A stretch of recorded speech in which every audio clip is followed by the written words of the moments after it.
Hello guys, আসসালামু আলাইকুম। অনেকদিন নতুন ভিডিও আপলোড করা হয় না দেখে ভাবলাম যে একটা ভিডিও করি। তো আমরা যে এই দোকানে চলে এসেছি সেটা হচ্ছে মিরপুরে, ঢাকায়। এই দোকানে ঘরের ইন্টেরিয়র যাবতীয় জিনিসপত্র এখানে পাওয়া যায়, এমনকি ঘরে হ্যাঙ্গিংয়ের জন্য বিভিন্ন রকম জিনিসপত্র এখানে আছে। আপনার এখান থেকে কিনে নিতে পারেন। বাবুই পাখির বাসা থেকে শুরু করে আপনার ঘরের ইন্টেরিয়র, সুইট হোম, তারপর এমনি যেসব প্লান্ট সহ যে বিভিন্ন জিনিস সেগুলো পাওয়া যায় এখানে। বাঁশ বেতের জিনিস তো আছেই।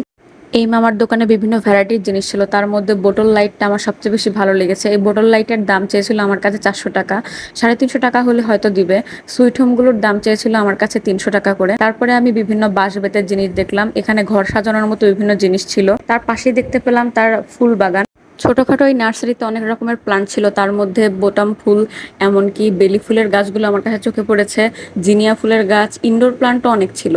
এই নার্সারি থেকে অনেক রিজনেবল প্রাইসের সব জিনিসপত্র পাওয়া যায়, এমনকি অ্যাগ্লোনিমা গাছটি আমার খুব চোখে পড়ার মতো মনে হয়েছে। এই গাছটির দাম চেয়েছিল আমার কাছে 350 টাকা। এমনকি স্নেক প্ল্যান্টও ছিল। বেলি ফুলের গাছগুলো বেশি চোখে পড়েছে আমার কাছে, কারণ বেলি ফুলের গাছগুলো অনেক ফুল ফুটেছিল। আর এই নার্সারিটা ছোট হলেও অনেক ফুলের সমারোহ ছিল এখানে।